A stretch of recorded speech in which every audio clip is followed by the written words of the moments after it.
The conference room inside Cleveland's Federal Building held the kind of silence that precedes earthquakes. Marcus Killian sat at the plaintiff's table wearing a suit purchased 3 days ago, the first new clothing he'd bought himself in 4 years. His hands, marked by decades of woodworking, rested on a document stack rising nearly 4 inches from the polished table. 237 pages of evidence, each one a bullet aimed at an empire. 5 commissioners occupied the elevated bench, their expressions carrying the professional neutrality of people who'd witnessed every variation of human corruption Cleveland could produce.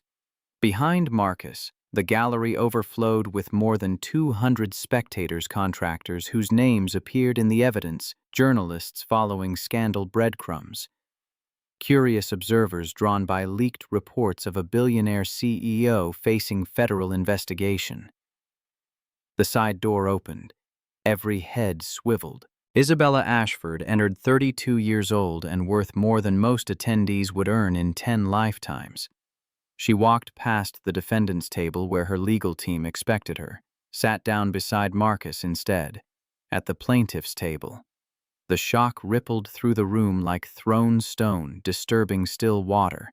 Commissioner Sandra Hayes, gray-haired and granite-faced from 3 decades navigating federal bureaucracy, adjusted her reading glasses, her gaze fixed on Marcus. "Mr. Killian, you may present your opening statement."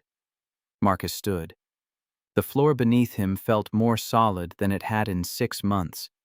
He opened the evidence file to page 1, where a name waited in 12-point font: Desmond Morrison, electrical contractor.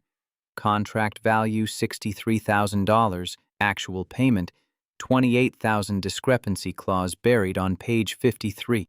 Ashford Global Industries has systematically defrauded 73 black contractors over 6 years through identical buried contract clauses.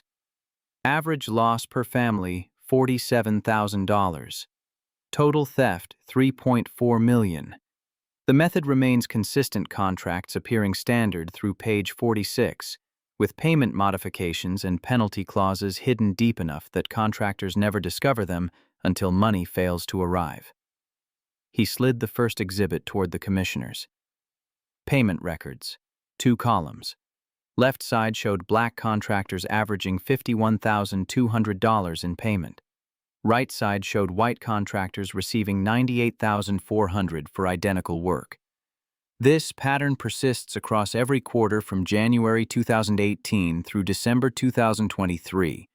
Black contractors waited 90 to 120 days for payment. White contractors waited 30 to 45.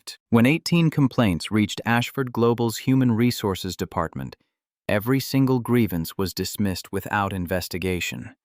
Commissioner Torres, younger than his colleagues, leaned forward with genuine curiosity. "Mr. Killian, how did you obtain access to these internal corporate documents?" Marcus met his eyes without flinching. "I lived inside the system for 12 months. Documented everything." The implication hung heavy. Torres glanced at Isabella, then back at Marcus, confusion evident. Everyone wanted to ask the obvious question. Why was a carpenter presenting evidence like a trained prosecutor? How had someone with nothing penetrated 6 years of corporate financial records? And why was the CEO sitting beside him instead of opposite? Marcus didn't elaborate. Not yet. He simply turned to the next page where a photograph showed a girl with gap-toothed smile and carefully braided hair. Zara, 7 years old, the reason every risk felt necessary. This hearing concerns more than stolen money. It's about 73 families treated as tools instead of human beings. About a system depending on their desperation to maintain silence. About what happens when people like me decide that silence costs more than speaking. He sat down. The evidence file remained open at page 1. 236 pages waited. Let them absorb the hook first. Let them wonder how a carpenter became a prosecutor. Let them question why a billionaire chose betrayal over loyalty. Commissioner Hayes made notes, and Marcus caught the beginning. Unusual circumstances warrant Then memory replaced the hearing room. 12 months earlier, morning light filtered through the woodworking shop's dusty windows on East 45th Street. The smell of cedar and pine filled the cramped space as Marcus ran his hand along a rocking chair's curved armrest. 2 months of nights had gone into this piece, every joint fitted without nails, wood grain flowing like captured water from seat to runners. Lilies carved into the headrest. Zara's middle name. Naomi's favorite flower. A connection to the woman who should have seen this, but never would. The photograph on Marcus's workbench captured Naomi, laughing at something beyond the frame, her joy. Frozen 2 weeks before the car accident that ended everything 3 years ago. Marcus allowed himself 1 sentence of grief daily. More than that became luxury he couldn't afford. His phone vibrated against scarred wood. The number belonged to Bradley and Associates lawyers circling his daughter like predators for 8 months. His thumb hovered over decline. Answering meant hearing painful truth. Not answering changed nothing. He answered. Mr. Killian Robert Hansen calling. The final custody hearing has been scheduled 30 days from today. Mrs. Blackwood has retained additional counsel, someone with considerable resources and exceptional win rates in cases similar to yours. Marcus's grip tightened. Cases similar to mine. Single father, limited income, challenging living conditions. Mrs. Blackwood's team will argue that Zara deserves stability, financial security, educational opportunities you cannot provide. Professional courtesy wrapped the translation, but Marcus heard clearly, poor Black alone. Already lost. I'm her father. Certainly, Mr. Killian. However, family court judges evaluate more than biology. They examine best interests, school districts, college funds, the future a child can reasonably expect. Marcus ended the call without responding. Through the window, afternoon sun painted golden rectangles across the floor. In 30 days, a judge would decide whether those golden rectangles belonged in Zara's life or if Switzerland's mountains suited her better. Cordelia Blackwood, Naomi's mother, possessed generational wealth. Multiple lawyers. A Geneva house with rooms Zara would need a map to navigate. Marcus owned $800 monthly rent, $62 in his bank account, and an $87,000 foreclosure notice that arrived this morning, demanding full payment within 60 days. The chair wouldn't suffice. Love wouldn't suffice. Family court weighed love against private school tuition and found it insufficient. He picked up his chisel and returned to the lilies because what else remained when the world measured worth in numbers he'd never reach?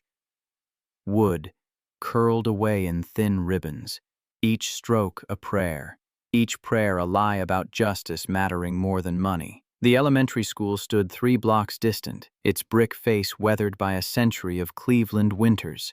Marcus arrived 10 minutes early, as always, waiting by the front gate where the crossing guard knew him by sight. At 3:15, doors burst open and children poured out like water from a broken dam, all noise and motion and energy that made 35 feel ancient.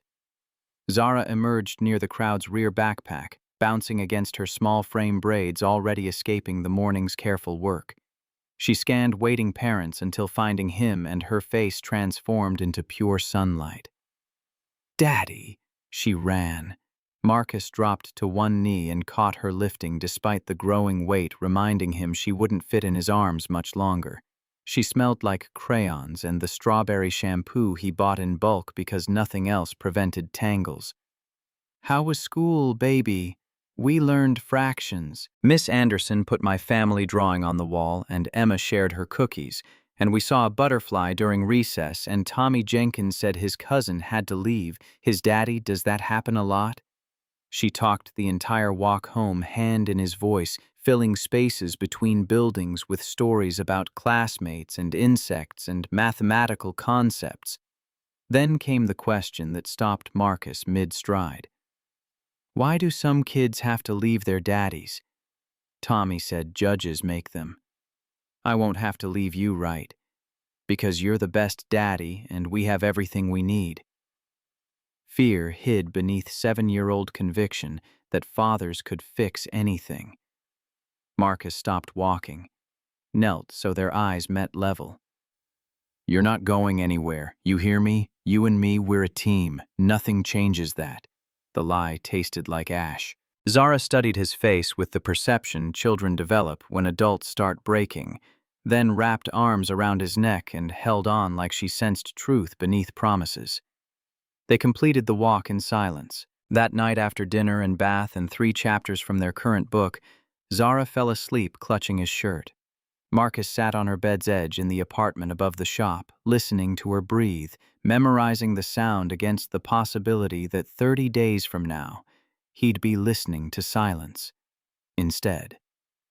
The First National Bank envelope sat on the kitchen table. Notice of foreclosure printed in bold letters proud of themselves. $87,000. 60 days. As if he could conjure that sum from sawdust and desperation. His phone buzzed. Text from his landlord. Rent late again.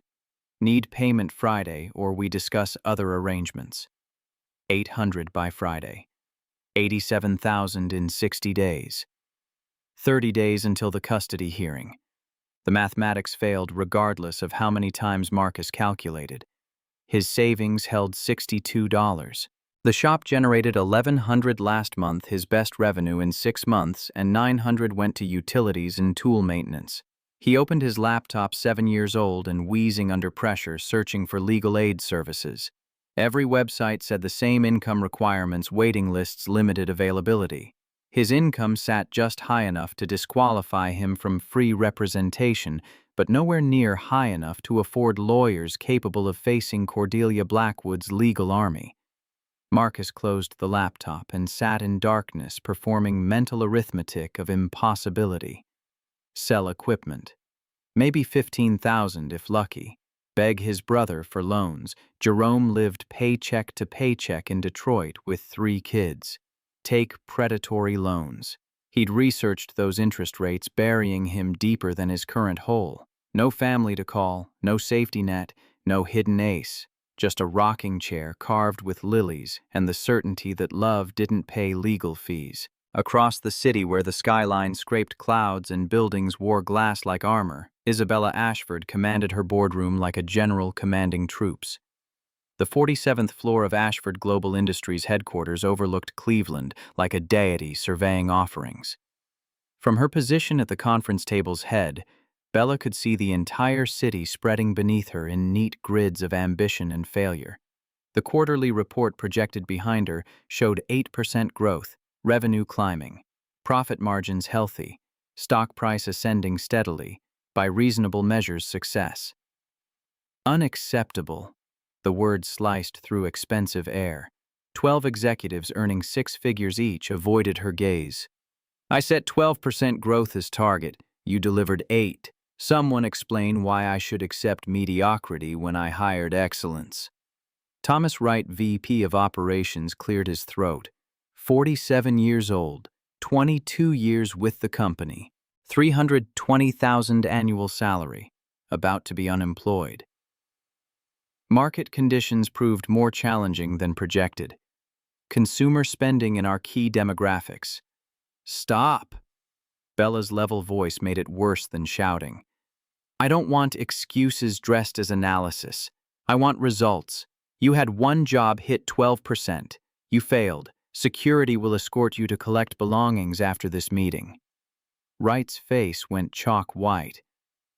Bella, please, 22 years with this company. Which makes failure more disappointing, not less. You knew expectations. You missed them. Consequences follow. She turned to the remaining executives. Anyone else want to explain why they deserve positions despite delivering below target? Silence held breath and prayer. Bella let it stretch until discomfort became unbearable, then nodded once. Good. Next quarter I expect 14% to compensate for the gap. Dismissed. They filed out like students escaping detention, carefully not looking at Wright as he gathered his leather portfolio with shaking hands. The door closed. Bella remained at the window, watching the city below continue its business, unaware she'd just ended a career between coffee and lunch. A throat cleared behind her. Vivian Ashford had lingered after others fled. 40 to Bella's 32, 8 years, Vivian spent believing she deserved the CEO position their grandfather gave Bella instead. 8 years of resentment aging into poison. Harsh, even for you. Bella didn't turn. Necessary. We don't accept second place. Grandfather isn't here protecting you anymore. Vivian moved beside her, both reflected in glass like ghosts of identical bloodline. The board remembers his choice. They also remember the clause. The inheritance clause. Bella's jaw tightened imperceptibly. I have 16 months remaining. Time moves faster than you think. When that deadline passes without you producing an heir, legitimate biological conceived naturally within legal marriage, no surrogates, no shortcuts, all those controlling shares transfer to the secondary beneficiary. Me. Bella faced her cousin. Vivian's smile carried January's warmth. I'm aware of terms. Are you aware you're running out of options? 32 years old. Bella, never dated, never showed interest in anything except profit margins. You think some prince sweeps you off your feet in 16 months? You think you manufacture marriage and pregnancy on demand? Is there a point to this conversation? Vivian adjusted her Hermes scarf, $1,400 of silk, whispering money, even standing still. Just friendly concern. From family. You might want different choices, unless you're content handing me everything grandfather built. She left. The door clicked with countdown timer finality. Bella remained at the window, her reflection superimposed over the city, both cold and hard and alone. Later that afternoon, in the private office where she conducted business, no board member needed witnessing. Bella met with Alistair Cross, her personal attorney for 7 years, the only person paid well enough to guarantee loyalty through financial dependency. We need to discuss your grandfather's will. Alistair set his briefcase on the glass coffee table costing more than most cars and extracted a leather folder. Inside, the document controlling Bella's future stared up in serif font and legal precision. Terms are clear. To maintain controlling interest in Ashford Global Industries, you must produce legitimate heir within 3 years of your grandfather's death. The child must be biologically yours, conceived through natural means, born within legal marriage. No artificial insemination, no surrogates, no adoption. I can read, Alistair. Tell me something useful. He pulled out a second folder containing photographs and biographical summaries. I've compiled suitable candidates, men from appropriate families, established careers, no scandals. Each would be acceptable to the board and capable of... Stop. Bella flipped through photos. Handsome faces, Princeton degrees, country club memberships, men who'd see marriage as merger, not partnership, men who'd negotiate for control once ink dried, men who'd eventually diminish her, manage her, reshape her into something small enough to fit their ego. She'd watched it happen to other women in her circles. Marriage as acquisition, children as leverage, powerful women becoming footnotes in husbands' stories. These won't work. Bella, you're running out of time. In 16 months if you haven't... I said these won't work. I need someone different. Alistair closed the folder slowly, expression shifting from confusion to curiosity. Different how? Bella turned to the window again, the city spreading beneath in patterns of power and weakness. Somewhere down there, people struggled, fought, lost. She needed someone from that world, someone with nothing, someone desperate enough that gratitude would maintain compliance, someone she could control completely. Find me someone with no power, no connections, no leverage, someone drowning. A pause. Alistair had worked for her long enough to know when to ask questions and when to execute. What kind of drowning? The kind that makes a man sign anything to keep his head above water. 3 days later, Alistair returned with a single file. Not multiple options, just one name. Marcus Killian. Bella read it standing at her desk, Cleveland skyline behind her, a stranger's life reduced to bullet points and documentation. Marcus Killian, age 35, black, widower, single father to Zara.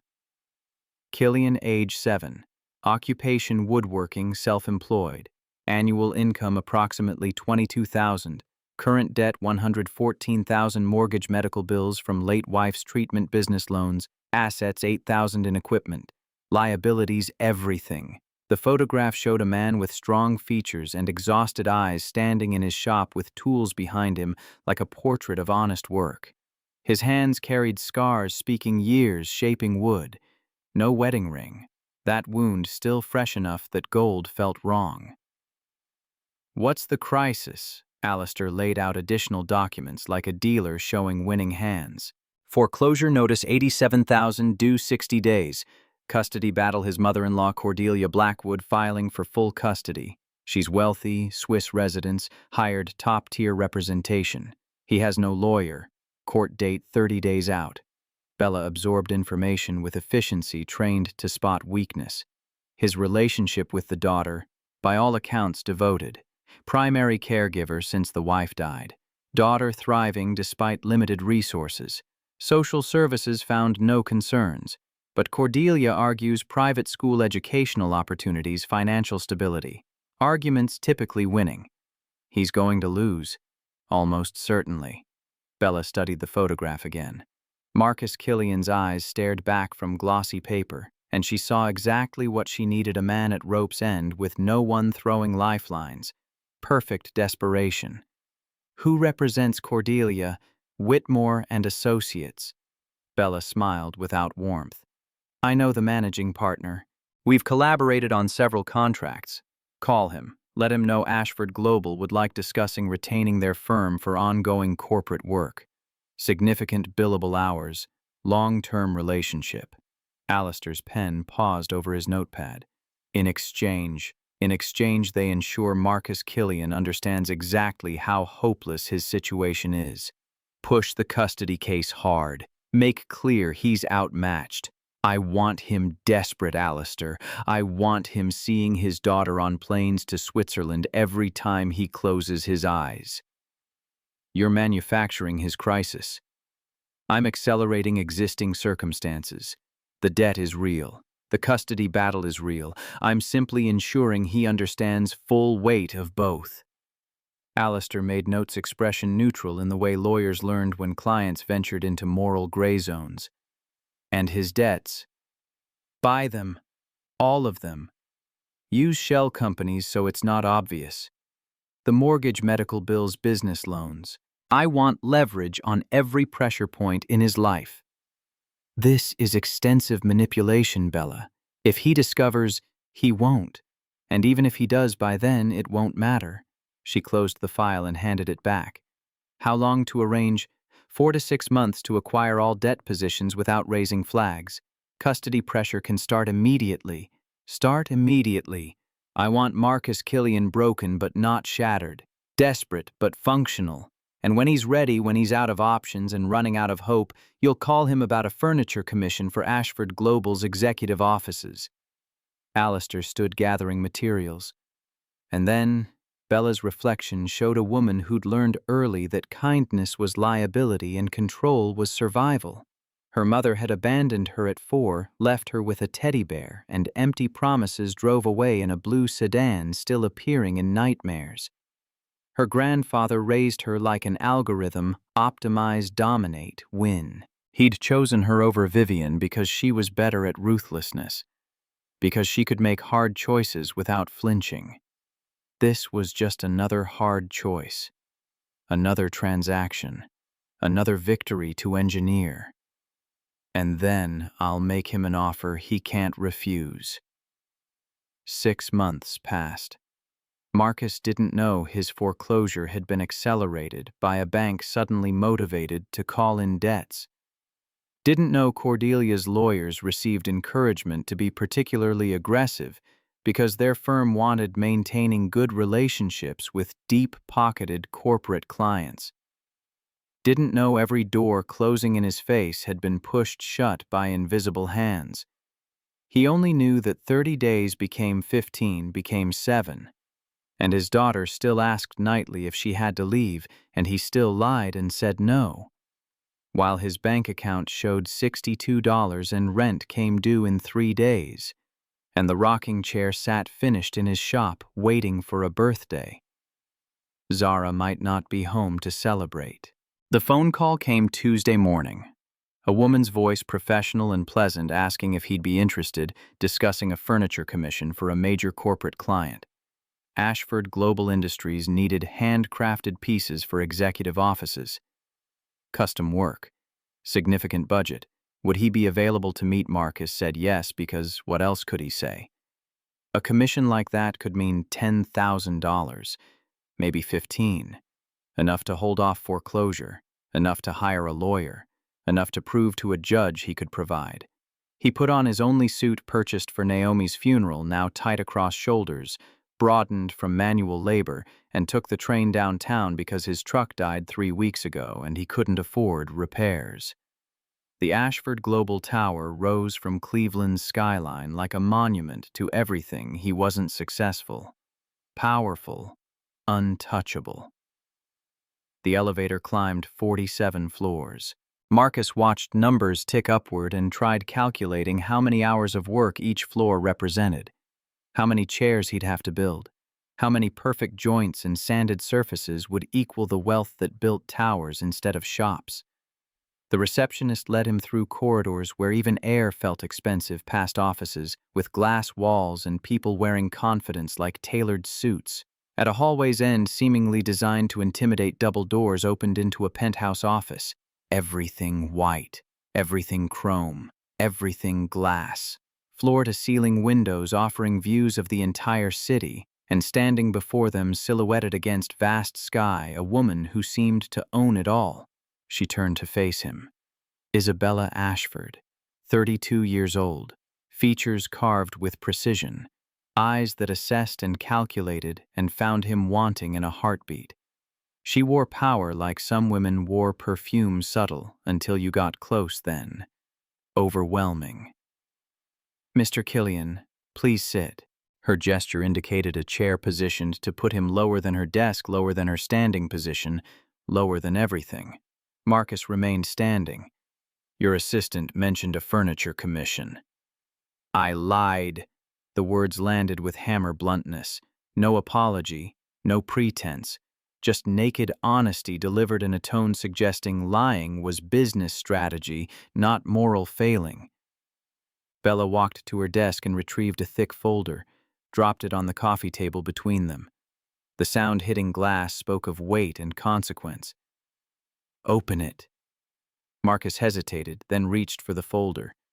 Inside, his life stared back in documents and photographs, his mortgage papers, bank statements showing the $62 he thought was private, copies of legal filings from the custody case, photos of Zara at school taken from angles suggesting surveillance, bills he recognized and bills he'd forgotten, every piece of financial pressure crushing him for 6 months, organized into sections with tab dividers.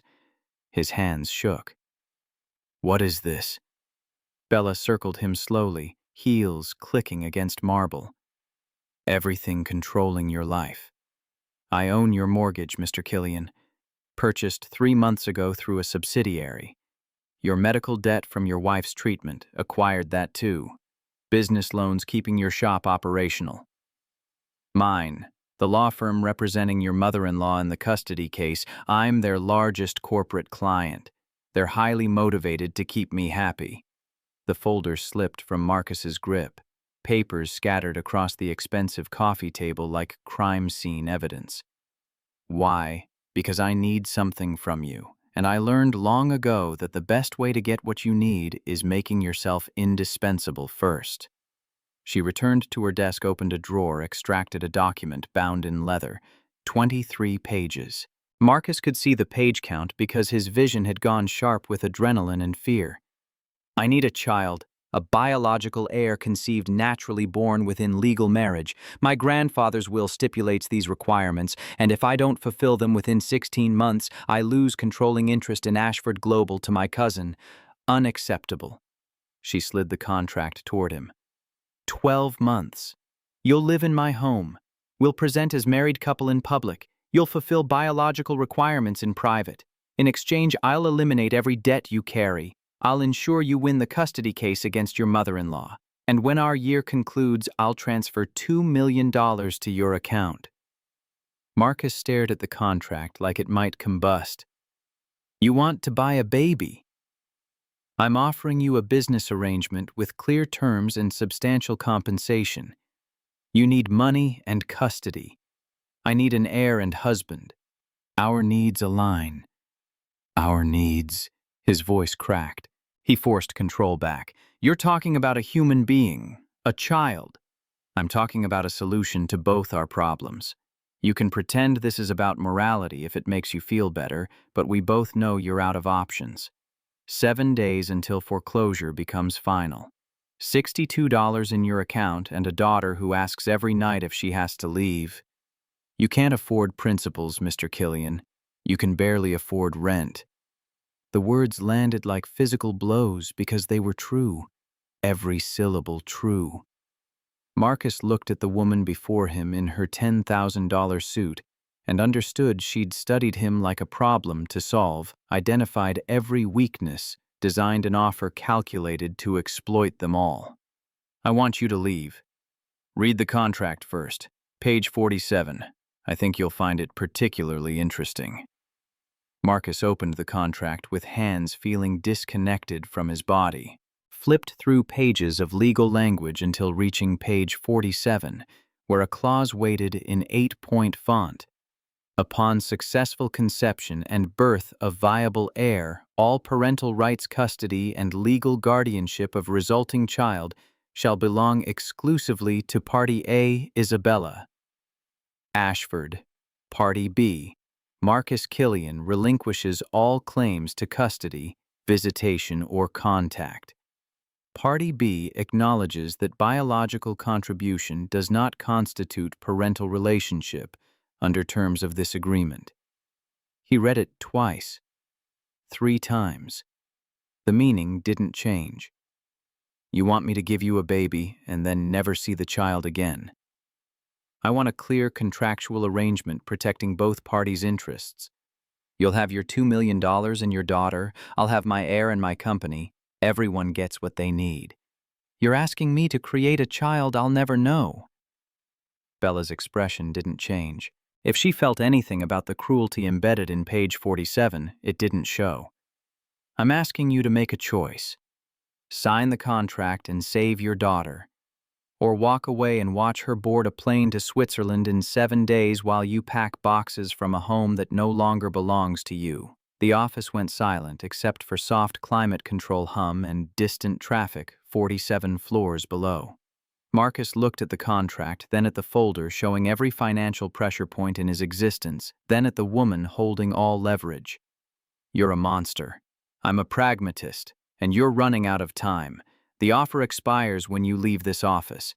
After that, I find someone else and you face Cordelia Blackwood's lawyers alone. Marcus picked up the contract. His reflection in the glass wall behind Bella showed a man in an ill-fitting suit holding a document that would trade 12 months of his life for his daughter's future.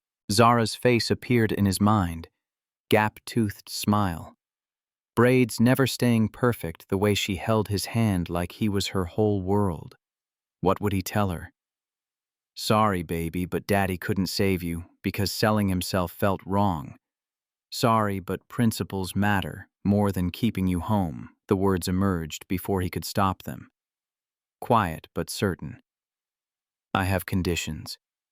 Bella's eyebrow raised. For the first time since he entered the office, something like surprise crossed her face. You're negotiating. You want me compliant, not broken, which means I need believing I have some control here. So yes, I have conditions. A pause.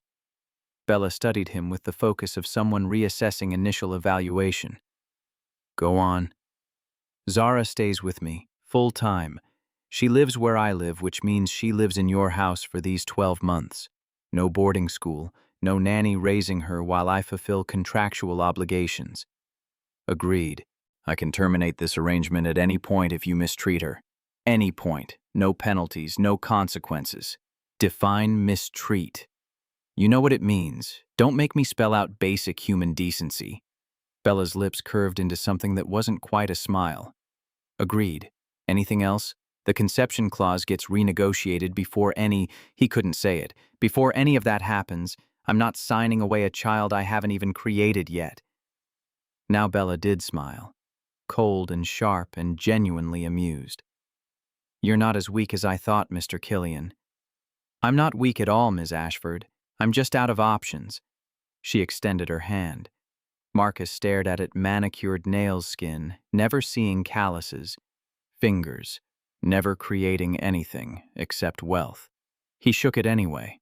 Her hand felt exactly as cold as he expected. 3 days after signing the contract, Marcus stood in the East Wing bedroom that cost more than his entire shop and tried convincing his daughter that temporary luxury didn't equal permanent loss. The room swallowed Zara whole ceiling high enough to echo bed large enough for 4 children, windows overlooking gardens stretching toward the horizon. A chandelier hung overhead like crystalline threat, beautiful and fragile and entirely wrong for a 7-year-old who sometimes had nightmares. Zara sat on that massive bed's edge, clutching her stuffed rabbit with mismatched button eyes Marcus had sewn on himself after the originals fell off 2 years ago. Her small voice barely carried across expensive emptiness. It's too big, Daddy. I don't like it. Marcus knelt beside her knees, protesting against marble floors disguised as wood. It's just temporary, remember? We're going to be okay. The lie tasted familiar. He'd been telling versions since Naomi died, since Cordelia started her legal campaign, since the foreclosure notice arrived, just temporary. Everything's okay. Words he needed Zara believing even as he drowned in their untruth. She leaned against his shoulder. He wrapped arms around her, breathing in strawberry shampoo and the clean scent of childhood that wouldn't last much longer. The Ashford estate sprawled around them in 47 rooms of calculated perfection, each decorated with museum exhibit soul. Cold, precise, untouchable. Where's Miss Bella? The question arrived wrapped in genuine curiosity. Zara had asked 4 times since they moved in yesterday. Each inquiry met with variations on the same answer, working busy important meetings. The truth sat heavier. Bella wanted transaction, not family.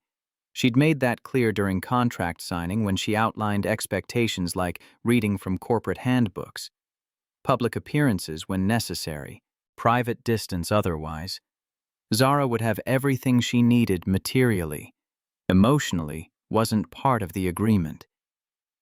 Miss Bella has many responsibilities. But we live here now. Doesn't she want meeting me? Marcus had no answer that wouldn't wound either his daughter or his already battered sense of acceptable human behavior. He settled for distraction. How about we unpack your books? Make this room feel more like home. They spent the next hour arranging familiar objects in unfamiliar spaces. Zara's drawings went on walls, crooked houses, and stick figure families, making the mansion feel infinitesimally warmer. Her favorite blanket, quilted by Naomi during the last good months, draped across the silk duvet, like rebellion against enforced elegance. Naomi's photograph found its place on the nightstand, her smile frozen in better times. By the time Zara fell asleep that first night, exhausted from moving and strangeness of wealth, Marcus had almost convinced himself this could work. Almost believed 12 months would pass quickly. Almost forgot that somewhere in this enormous house, a woman waited for him to fulfill biological obligations he couldn't contemplate without feeling purchased. Week 2 brought its own humiliation variety. Bella was hosting a charity gala, something funding arts programs in underprivileged schools, The kind of event where rich people congratulated themselves for solving problems they'd helped create. Marcus was required to attend, not invited, required. The contract had language about public appearances and maintaining authentic relationship illusion. He wore a suit Bella sent to his room, tag still attached, price absent, but presence obvious in the fabric's weight and how it actually fit his shoulders.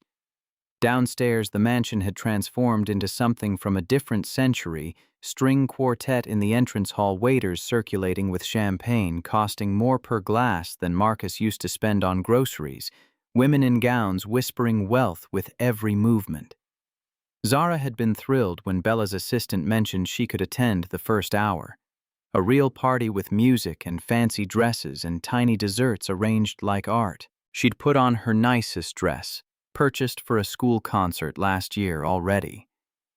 Getting tight across shoulders, and spent 20 minutes trying taming her braids into something party-appropriate.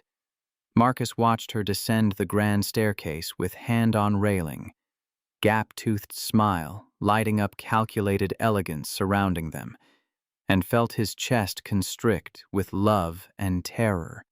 This world would try changing her, would try convincing her that worth measured in bank accounts and property values. He had 12 months, ensuring it failed. The gala proper started at 7. By 7:15, Marcus understood exactly how much he didn't belong.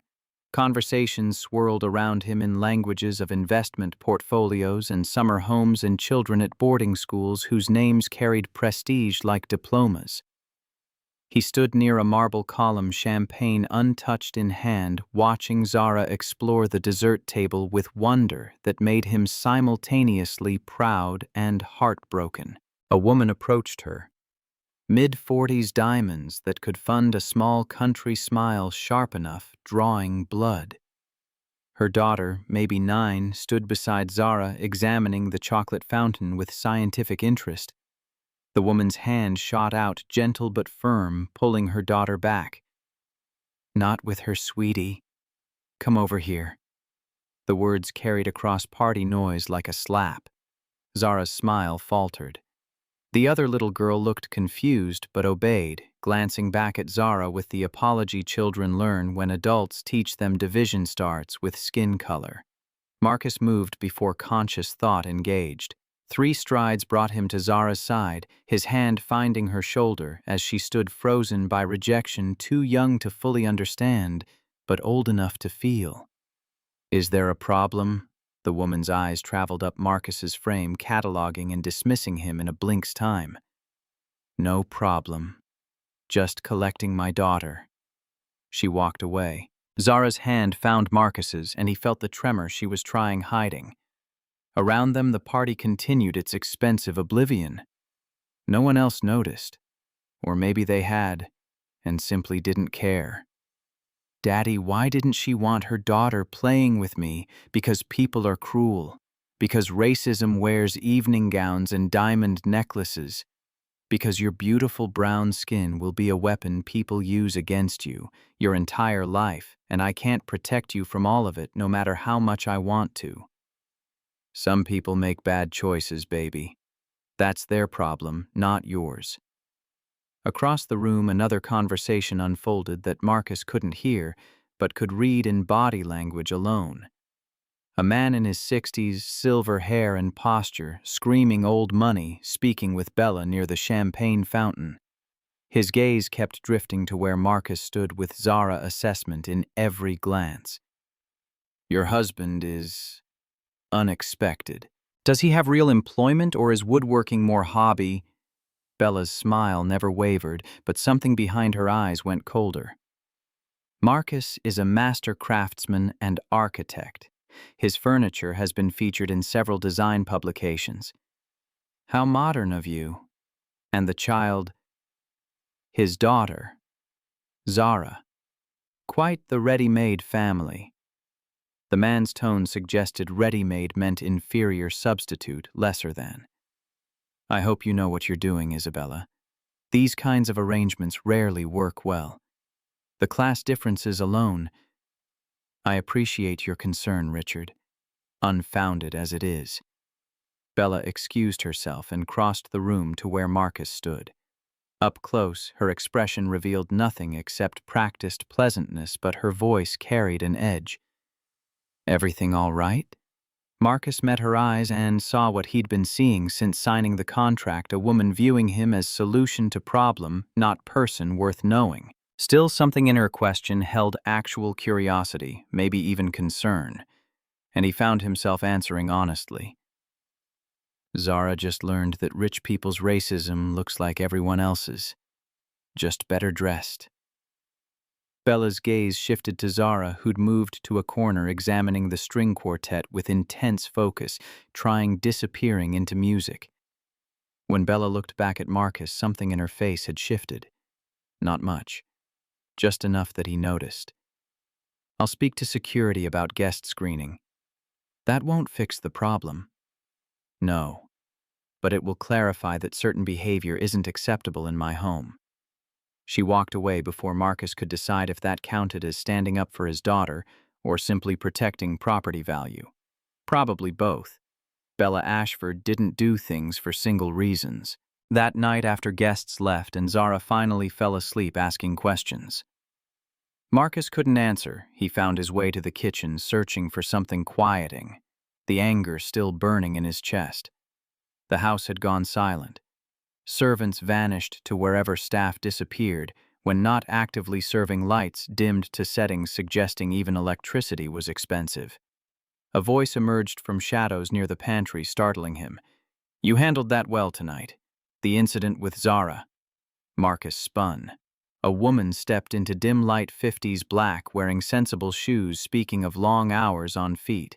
Her name tag read Ruth Morrison, but her eyes held weight of someone who'd seen everything this house offered and found it wanting. "You work here, housekeeper, 15 years. She moved to the industrial-sized refrigerator and pulled out ingredients for what looked like tea. "Saw what happened at the gala. The way that woman pulled her daughter away. Been seeing versions of that my whole life. Never gets easier watching." Marcus leaned against the counter, exhausted, in ways having nothing to do with physical tiredness. "Does it happen often?" "Here." Ruth's silence answered louder than words. She poured hot water over tea leaves, steam rising between them like truth made visible. "Miss Bella, she's not cruel, not intentionally, but she's been rich so long she doesn't see the water she's swimming in. Doesn't notice how people like us become furniture. Useful, necessary, invisible." "Why are you telling me this?" Ruth handed him a cup of tea he hadn't asked for but suddenly needed. "Because you're different than others she's brought through here. You've got a daughter depending on you. You've got something to lose beyond money." She paused, studying him with assessment coming from decades reading people for survival. "And because I think you might actually listen when I tell you to be careful." "Careful of what?" "Of forgetting you're not one of them, no matter how much time you spend in their world. Of thinking a contract makes you equal when it just makes you owned differently." She set her own teacup down with careful precision of someone who'd learned moving through expensive spaces without breaking things. "But mainly be careful of thinking Miss Bella is the only one you need worrying about." Marcus felt unspoken warnings wait. Meaning this house has more than one person making decisions about your future, and not all of them want you here. Before he could ask what that meant, Ruth was gone, disappearing into the mansion's labyrinth with practiced efficiency of someone knowing how to make herself scarce. Marcus stood in the kitchen holding tea already gone lukewarm, turning her words over in his mind like stones that might hide scorpions. The basement appeared on architectural plans as storage, temperature-controlled climate, monitored, designed, preserving expensive things not fitting anywhere else. Ruth found Marcus 3 nights later in the workshop. Bella had grudgingly allowed him setting up in one of the estate's garages. She carried a key ring, jangling with access to spaces most residents didn't know existed. "Come with me. There's something you need seeing." They descended stairs smelling of old wood and older secrets. The basement stretched further than Marcus expected, rooms branching off a central corridor like tributaries from a river. Ruth led him to the third door on the left, unlocked it, and gestured him inside. Filing cabinets lined the walls, dozens of them. Industrial gray metal looking out of place in a mansion built on appearances. Ruth opened the nearest drawer and extracted a folder thick with documents. Ashford Global Contracts, specifically contractor agreements for renovation work, custom installations, specialty projects, 6 years' worth. She laid them on the dusty table occupying the room's center. Marcus opened the first folder and saw a name he didn't recognize: Terrence Williams Masonry Work Contract, dated March 2018. The agreement promised $100,000 for custom stonework on Ashford Global's satellite office in Akron. Payment terms, net $30,000 upon completion. The invoice attached showed Terrence had been paid $53,000, 4 months late. Marcus flipped to the next contract. Different name, same pattern. Promise of full payment delivery of half. White contractors in the stack showed different numbers: $98,000 average payment, 40-day turnaround. How many of these exist? Ruth's expression carried exhaustion of witnessing injustice so long it had become wallpaper. 73 families, all Black or Latino contractors, all hired between 2018 and 2024. All paid an average of $51,000 when promised $95 to $100, all with the same clause buried on page 47 or higher. Payment subject to quality review and completion standards as determined solely by Ashford Global Management. Marcus found the clause in the contract he was holding. Page 53, 8-point font. Language giving Ashford Global complete discretion withholding payment for any reason they invented. This is systematic fraud. This is business as usual. My husband was the first one. Desmond Morrison, electrical contractor, 2018. They promised him $63,000 for rewiring executive floors, paid him $28,000 and told him his work didn't meet standards. Took him to collections when he complained, ruined his credit. We lost our house. Ruth's voice remained steady, but her hands shook as she pulled out more files. I took this job to survive, kept my mouth shut, and documented everything I could find. 6 years of contracts, payment records, email chains from HR dismissing complaints, 18 formal grievances filed, 0 investigations conducted. Average loss per family was $47,000. Total theft, $3.4 million. Marcus looked at filing cabinets stretching into the basement's dimness and understood he was staring at conspiracy that had stolen lives one contractor at a time. These weren't spreadsheet numbers. These were mortgages, foreclosed children pulled from schools, marriages destroyed by stress and poverty, and the kind of desperation making people sign contracts with billionaires needing babies. Why are you showing me this? Because you're in Bella Ashford's house. You have access to places I don't. You can move through their world without raising suspicion. Ruth met his eyes with intensity of someone handing off a mission she'd carried alone too long. And because I think you understand what it means being used by people who have all power, while you have none. Marcus thought about the contract upstairs in his room, page 47, the clause that would take a child he hadn't created yet and make it property instead of family. He thought about Cordelia Blackwood's lawyers and the foreclosure notice and every door slamming shut in his face over the past 6 months. Doors Bella had closed herself while pretending to offer salvation. What do you want me doing? Find the proof I can't access. Corporate emails, payment authorizations, the names of who signed off on this. Build a case that can't be ignored. Ruth's hand landed on his shoulder with surprising strength. And then burn it all down. Month 2 brought unexpected complications. Ashford Global was hemorrhaging a $3.2 million deal with a boutique hotel chain in Columbus.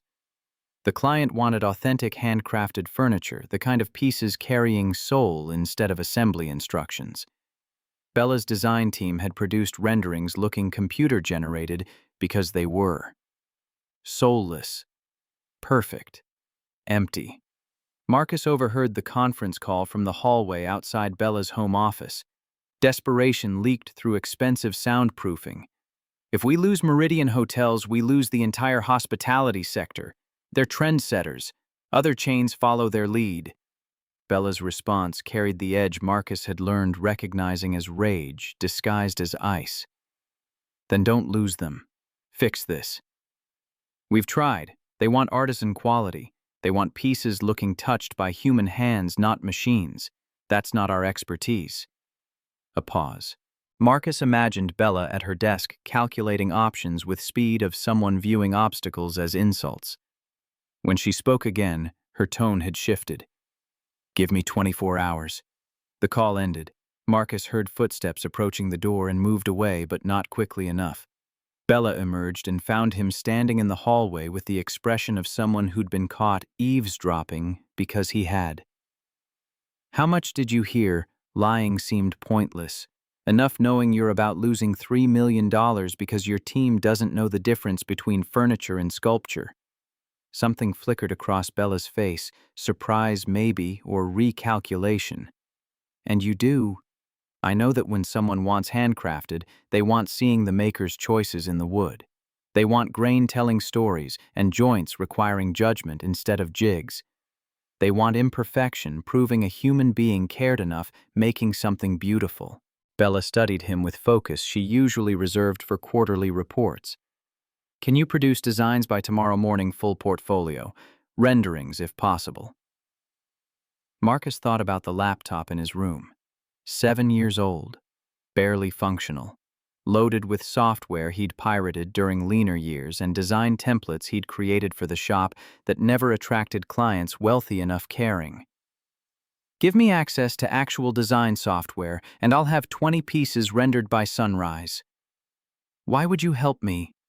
The question hung between them, sharp with suspicion. Marcus could have said because he was contractually obligated, could have pointed out that her success was currently tied to his survival.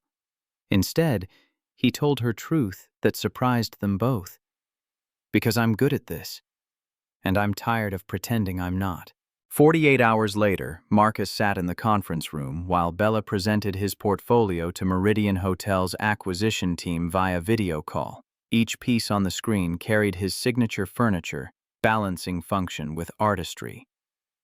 Clean lines showcasing wood grain like it deserved worship joints so precise they looked impossible. The hotel executives leaned forward in their remote offices, and Marcus watched their body language shift from skeptical to interested to committed. The deal closed at $3.2 million. Bella's design team looked physically ill watching a carpenter save what they'd failed protecting. After the call ended and executives filed out avoiding eye contact, Bella remained seated. She studied Marcus with an expression he'd never seen on her face before. You have an architecture degree from Howard University, 7 years at Restoration Hardware in their custom design division. You left caring for your wife when she got sick. Marcus's hands stilled on the portfolio he'd been closing. How do you know that? I know everything about you, Marcus. I researched you for 6 months before making the offer. I knew you were overqualified for carpenter work. I just didn't know you'd hidden this much capacity. The admission landed like a stone dropping into deep water. Circles of implication spreading outward. You saw carpenter and assumed that's all I was. I saw what you showed the world. Apparently you're skilled at hiding things. Bella stood collecting materials with efficiency of someone never wasting motion. The advisory board meets quarterly reviewing major projects. You'll attend the next meeting. I want Meridian seeing the person who saved their contract. I'm not an employee. You're whatever I need you being. That's the agreement. She left. Marcus sat alone in the conference room, costing more to furnish than his entire shop surrounded by evidence of competence he'd been suppressing for 3 years. Since Naomi died. since keeping Zara fed and housed became more important than maintaining the career he'd built before loss reshaped his life into something smaller and safer. Bella was right. He had been hiding. Not from her, from himself. The investigation began in earnest that night. Marcus copied Ruth's files using a scanner he found in the estate's library, each page feeding through with mechanical precision, while his heart hammered against his ribs. 73 families reduced to data names, contracts, payment discrepancies, complaint. Letters written in language of people still believing the system might care. He created a spreadsheet because numbers told stories that emotion couldn't. Average payment to black contractors $51,200. White contractors $98,400. Average payment delay for black families 90 to 120 days. White families 30 to 45 days. The pattern was so consistent it could only be deliberate. Someone had designed this system. Someone had implemented it across 6 years. Someone had buried complaints and threatened contractors who pushed back. Marcus reached out through Ruth's network, quiet conversations in church parking lots and community centers. Phone calls starting with, "You don't know me." But 41 of the 73 families responded, some angry, some defeated, all carrying debt they couldn't escape and rage they couldn't afford expressing. He recorded their stories on his phone. Jamal Henderson, whose electrical work had been deemed insufficient after he'd already completed installation. Patricia Williams, who'd lost her masonry business when Ashford Global withheld payment and then sued her for breach of contract. Thomas Washington, who'd spent 8 months in collections over $15,000, Ashford claimed he didn't deserve. Each testimony added weight to the case building in Marcus's mind. This wasn't just corporate greed. This was targeted, systematic, the kind of discrimination hiding behind business language and quality concerns while stealing from people who couldn't fight back. The evidence lived on an encrypted drive Marcus kept in his workshop, hidden inside a hollowed-out block of maple looking like scrap wood. Every night after Zara fell asleep, he added to it documents, recordings, analysis, building toward something he couldn't quite name yet but felt crystallizing with every page scanned, every story documented. Month 3 brought subtle shifts in the mansion's atmosphere. Bella began appearing at dinner. Not every night, but often enough that Zara stopped asking where she was. She was awkward at first, uncertain how talking to children, but Zara didn't seem noticing. She chatted about her day, asked Bella questions about stars, demanded stories about anything and everything. One evening, Marcus was in his workshop when Bella appeared in the doorway. She looked different, less CEO and more person who'd wandered into wrong room and decided staying. She wore something casual that probably cost more than the chair Marcus was sanding, but the formality had softened. "Can you teach me?" Marcus looked up surprised. "Teach you what?" "This." She gestured at the workshop, at tools and wood and creation happening in sawdust-scented air. "You said it's not too late learning. I'd like trying." Marcus handed her sandpaper without overthinking it, showed her the practice piece of maple he'd been using testing techniques. He placed the sandpaper in her hand and positioned her fingers correctly, then guided both their hands to the wood. "Long strokes. Always follow grain. If you fight the wood, it fights back. If you work with it, it becomes smooth." "Beautiful." They moved together in silence, his hands over hers, both focused on the simple act of making rough into refined. The motion itself became meditation. Bella's breath steadied. Her shoulders lost some of their permanent tension. When Marcus finally stepped back, she continued on her own, finding rhythm herself. "It's rougher than I expected. That's how everything starts. But if you keep going, it changes. Patience makes the difference." Bella looked up from the wood, and something in her eyes had shifted. Vulnerability, maybe. Or recognition that there were kinds of knowledge that couldn't be purchased. "Most things worth having take work." The words settled between them with weight Marcus hadn't intended, but wouldn't take back. Bella's gaze held his for a moment, stretching longer than comfortable, and he saw calculation giving way to something more complicated. Not attraction, not yet, but a crack in the foundation of her certainty that people like him had nothing. Teaching people like her. She left without saying anything else. Marcus stood in his workshop holding sandpaper and watching the space where she'd been wondering what he'd just started that the contract couldn't contain. Month 4 shattered everything. Marcus was teaching Zara basic woodworking, how sanding with grain, how feeling when wood was ready for the next step, how being patient with processes that couldn't be rushed. She was making a small box, her tongue poking out in concentration, reminding him so painfully of Naomi, he had to look away. His phone rang. Unknown number. He almost didn't answer. Mr. Killian, this is Detective Harrison with Family Court Enforcement Division. A judge has issued emergency custody order regarding your daughter, Zara Killian. She's been remanded to care of her grandmother pending full hearing. Officers are en route to your current residence. Please don't make this difficult. The workshop tilted.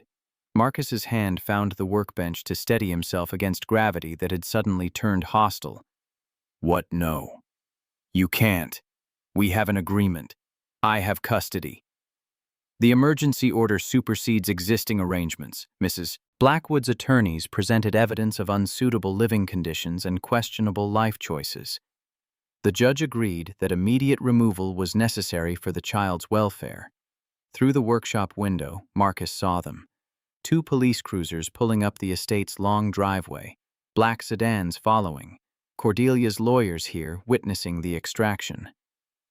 Daddy, what's wrong? Zara had stopped sanding.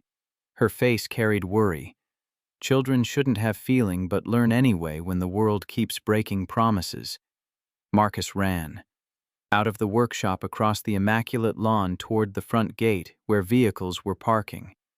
Zara followed her small legs struggling, keeping pace confusion turning to fear as she registered police uniforms and her father's panic.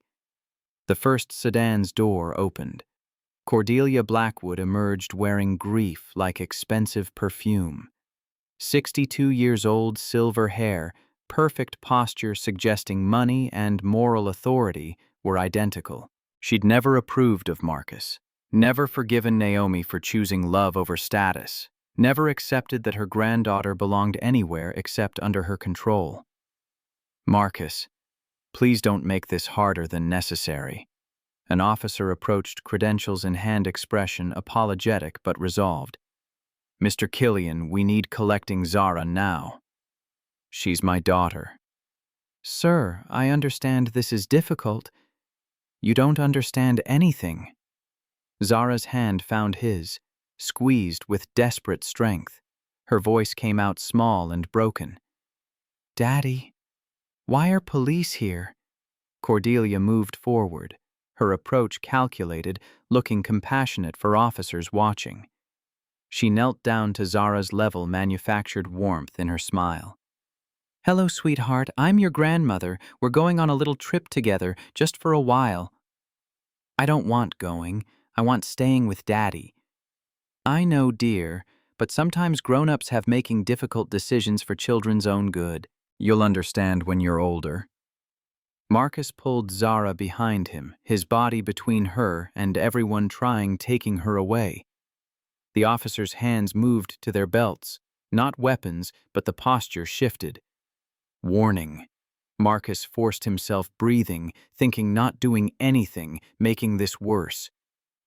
Please, just give me time talking to my lawyer, to contest this. You can't just take her.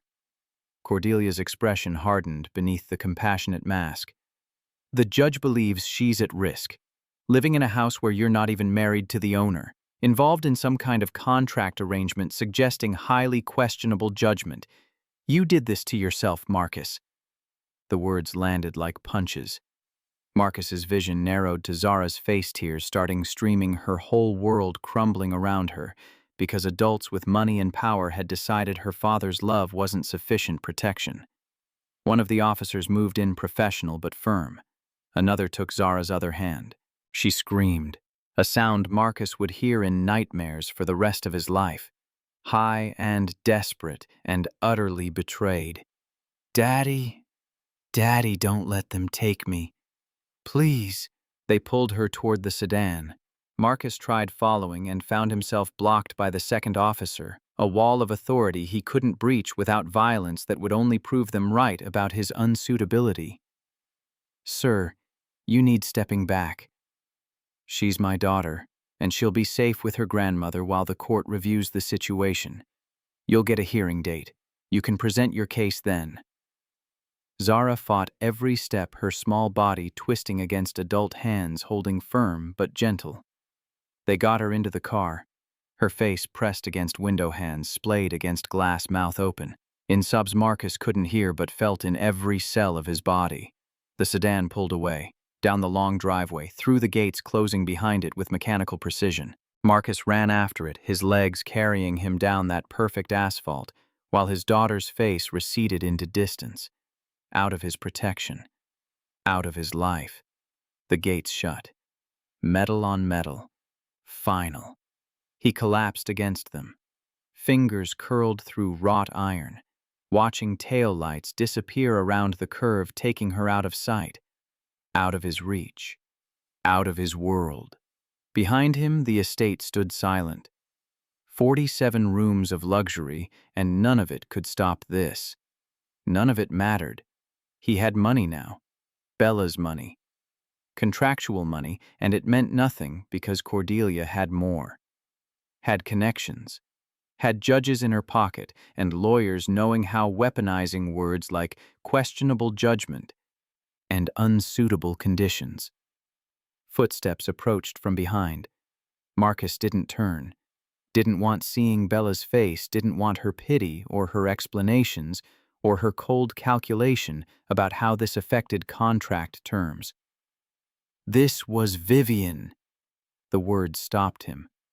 Marcus turned. Bella stood 20 feet away, her phone in hand, her expression carrying something that might have been actual fury. "What?" "My cousin. She bribed the family court clerk expediting the emergency hearing.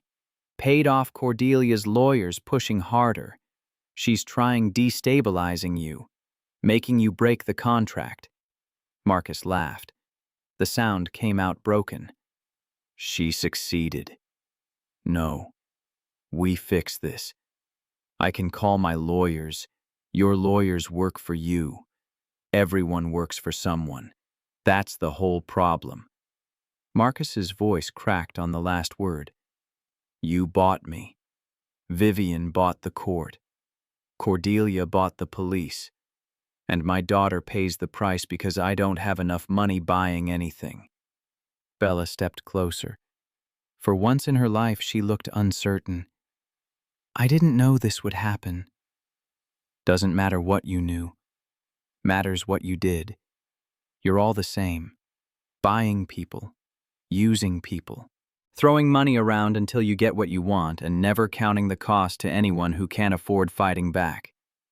He walked away, back toward the workshop where Zara's half-finished box still sat on the workbench, her sandpaper beside it, her presence lingering in sawdust and fading warmth of air she'd breathed. Marcus picked up the box, ran his fingers over rough edges she'd been learning smoothing. His daughter was gone, screaming for him, believing he'd let them take her because he hadn't fought hard enough, hadn't loved her enough, hadn't been enough of whatever judges and grandmothers and society measured fathers against. The box fell from his hands, hitting concrete with a sound like breaking. The night Zara disappeared into Cordelia's custody, Marcus sat in his workshop surrounded by tools that couldn't fix what was broken. His phone buzzed with messages from Bella offers of lawyers' connections, money thrown at a problem that had already swallowed his daughter whole. He ignored them all. What good were lawyers when judges had already been purchased? What good was Bella's wealth when Cordelia's wealth was older, deeper connected to Swiss banking and generations of accumulated power? The encrypted drive sat in his palm. 41 testimonies, 6 years of systematic fraud, $3.4 million stolen from families who couldn't fight back. Evidence that could destroy Bella's company, her cousin. Everyone who'd built empires on stolen labor, and none of it brought Zara home. Marcus turned the drive over in his hands, weighing destruction against desperation. Ruth had given him this weapon, thinking he'd use it for justice. But justice was abstraction. Zara was concrete, gap-toothed smile, strawberry shampoo, the way she held his hand crossing streets. He'd burn every piece of evidence, let 73 families stay buried in debt if it meant hearing his daughter's voice again. His phone rang. Not Bella this time. Unknown number with Cleveland area code. Mr. Killian, my name is Isaiah Grant. I'm with the Department of Justice Civil Rights Division. Ruth Morrison gave me your number. She said you have evidence I need seeing. Marcus's hand tightened on the drive. I don't have anything. She said you've documented 6 years of contractor fraud at Ashford Global, systematic discrimination, 73 families, evidence that could support federal charges under civil rights statutes. Isaiah's voice carried weight of someone who'd spent years building cases powerful people wanted buried. I understand you're in a difficult position. Your daughter was just removed from your custody. But those two things might be connected in ways you haven't considered. How did you know about Zara? Because Cordelia Blackwood's lawyers are part of the same network protecting Ashford Global for 30 years. Same law firms, same judges, same system designed keeping people like you and me from threatening people like them. A pause. I can't promise getting your daughter back, but I can promise that if you help me build this case, we expose everyone who profits from keeping families like yours powerless. Marcus closed his eyes. Vengeance or salvation? Isaiah was offering the former disguised as the latter. Even if I had evidence, using it means destroying the woman my daughter's been living with. Means proving I've got questionable judgment. Means giving Cordelia more ammunition. Or it means showing a judge you're someone who fights for what's right even when it costs you everything. That you're not just victim, but father who protects his daughter by protecting other daughters, other sons, other families. Isaiah's tone shifted, became personal. I grew up watching my father lose his construction business to contractors who didn't pay. White-owned companies that found reasons withholding money until he went bankrupt. I became lawyer because I got tired watching good people get crushed by systems never designed being fair. So I'm asking you, do you want being another casualty, or do you want being the one who finally stops the machine? Marcus looked at the encrypted drive, at Zara's unfinished box on the workbench, at Naomi's photograph that traveled with him everywhere because forgetting was luxury grief didn't allow. I want my daughter back first. Then we can talk about justice. Fair enough. Meet me tomorrow. Bring what you have. Let me see if it's enough building federal case. The call ended. Marcus sat in silence, measuring weight of choices, all leading to pain. Use evidence and risk losing Zara forever when Cordelia's lawyers painted him as vindictive and unstable. Stay silent and watch 73 families continue drowning while he saved only himself. The workshop door opened. Bella stood in the threshold, and for once her calculated composure had cracked. Her eyes were red from crying or rage Marcus couldn't tell and didn't care. I'm going to Switzerland, tonight. I'm bringing Zara back. Marcus stood, anger and hope colliding in his chest. Cordelia won't just hand her over because you ask nicely. I'm not asking. I'm threatening.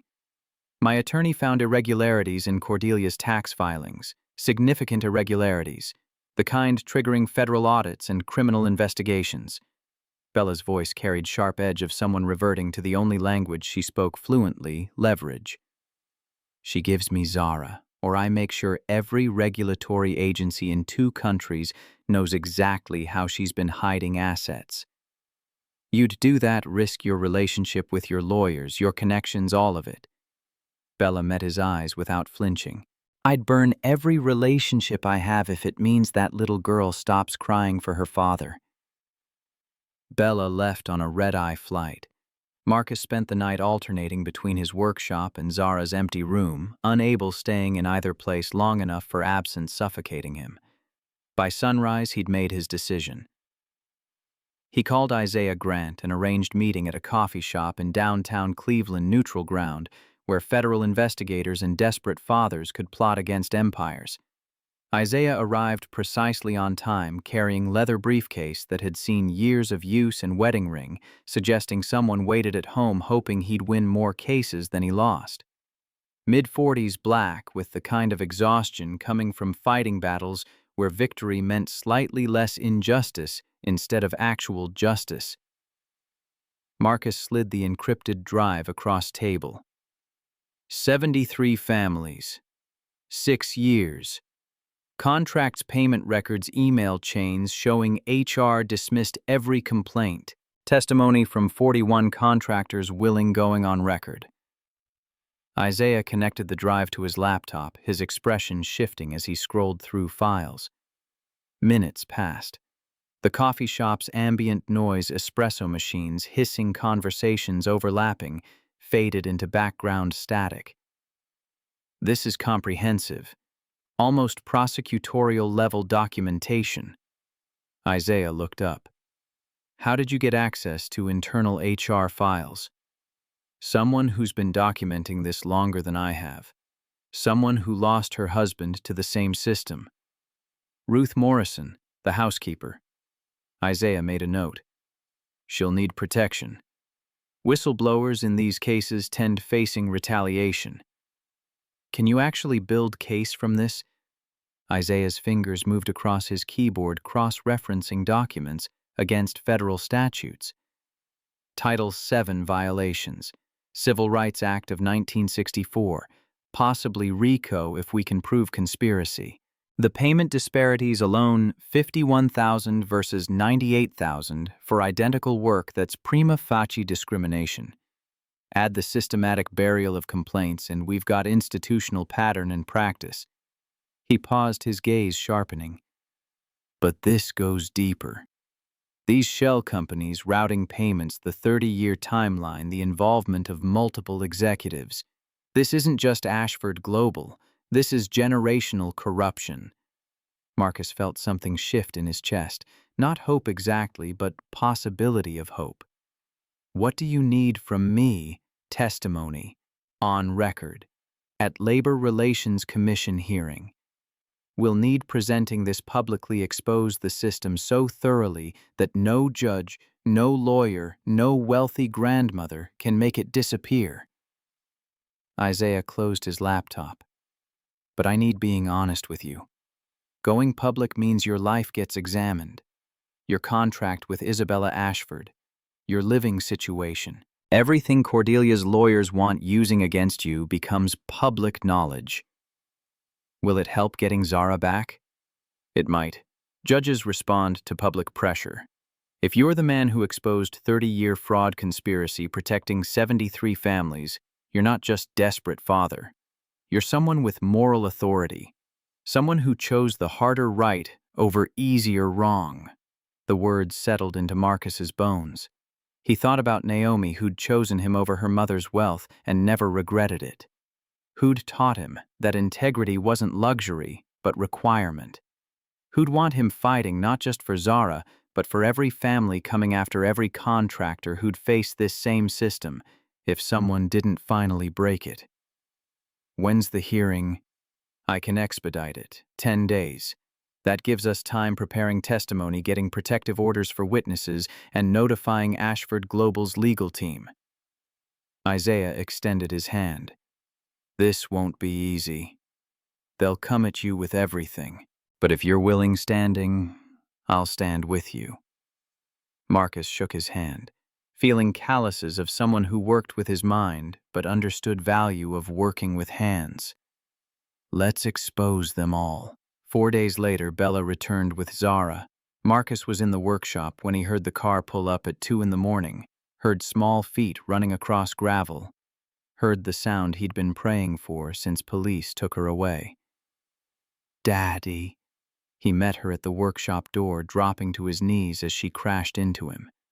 She smelled different expensive shampoo, European laundry detergent, lingering scent of Cordelia's perfume, but her arms around his neck felt like home being rebuilt from rubble. "I've got you, baby. I've got you." She was crying and laughing simultaneously, her face buried in his shoulder, her whole body shaking with relief. Marcus held her and felt pieces of himself that had shattered start fusing back together, not healed, not whole, but no longer actively breaking. Bella stood at distance, giving them space. When Marcus finally looked up, she appeared diminished somehow, smaller, as if confronting Cordelia had cost her something money couldn't replenish. "What did you do?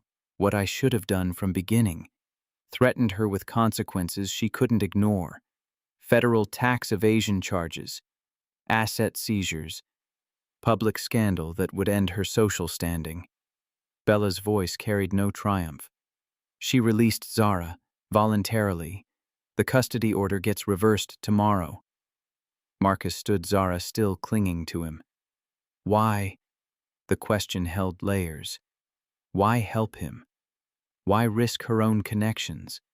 Why act like someone who cared when contract specified this was business? Bella looked at Zara, then at Marcus, and something in her expression broke open. "Because I was wrong. About everything. About thinking people are transactions. About believing control and love are the same thing. About assuming I could buy my way out of being human." She turned, leaving. Marcus's voice stopped her. "I'm testifying at federal commission hearing in 6 days about Ashford Global's contractor fraud. About 73 families your company has been stealing from for 6 years. The Department of Justice is building case. They have all evidence, and I'm the primary witness." Bella went very still.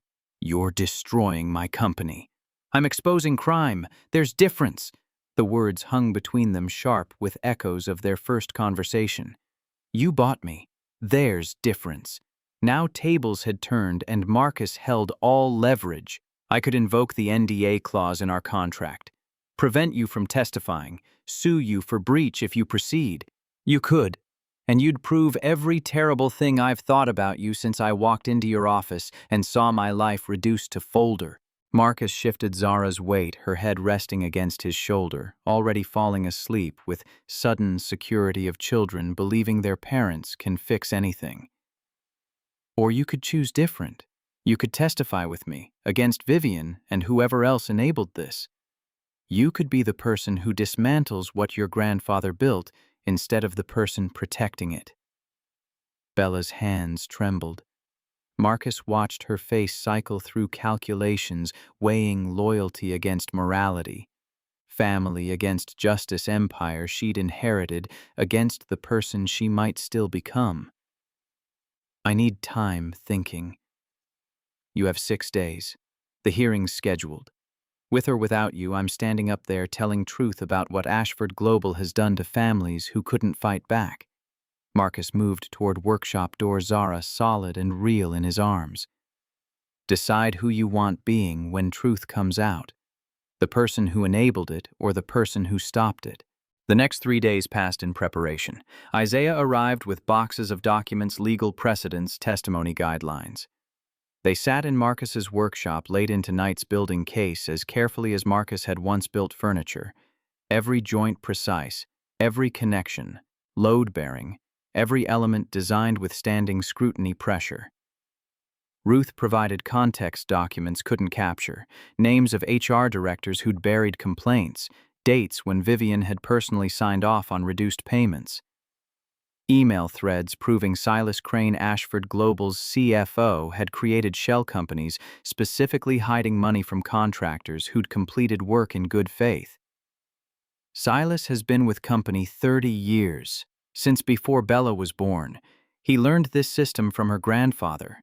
Ruth spread out financial records showing payment flows disappearing into subsidiaries, re-emerging as operational expenses vanishing again into offshore accounts. This isn't just fraud. This is architecture. Someone designed this being invisible. Marcus studied paper trail seeing patterns he recognized from his architecture training. Systems within systems. Load-bearing corruption holding up entire structure. Remove one piece and everything collapsed. How deep does this go? Isaiah looked up from his laptop where he'd been cross-referencing Ashford Global's practices against 7 other states' contractor complaints. I've found similar patterns in Ohio, Michigan, Pennsylvania, Indiana, Illinois, Kentucky, and West Virginia. Different companies, same ownership structure, same payment methodologies, same shell company names with slight variations. He turned his screen showing Marcus' spreadsheet that made his stomach drop. It's not 73 families, it's 347 families across 8 years and 7 states.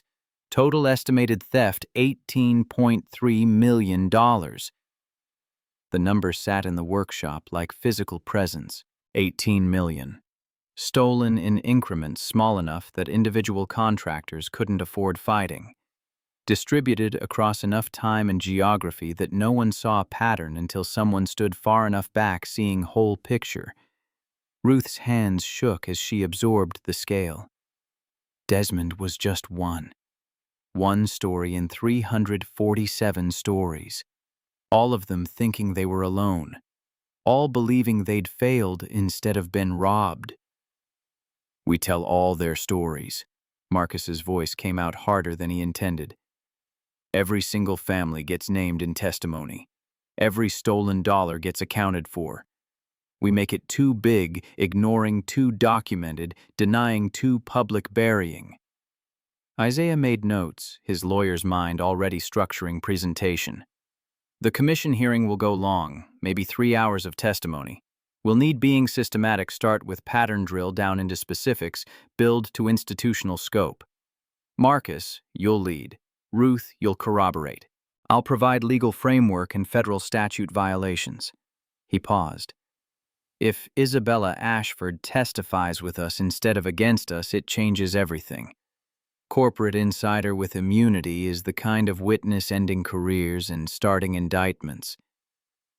Marcus thought about Bella, the woman who'd bought him like furniture, the woman who'd flown to Switzerland retrieving his daughter, the woman standing at crossroads between person her grandfather had raised her being and person she might choose becoming.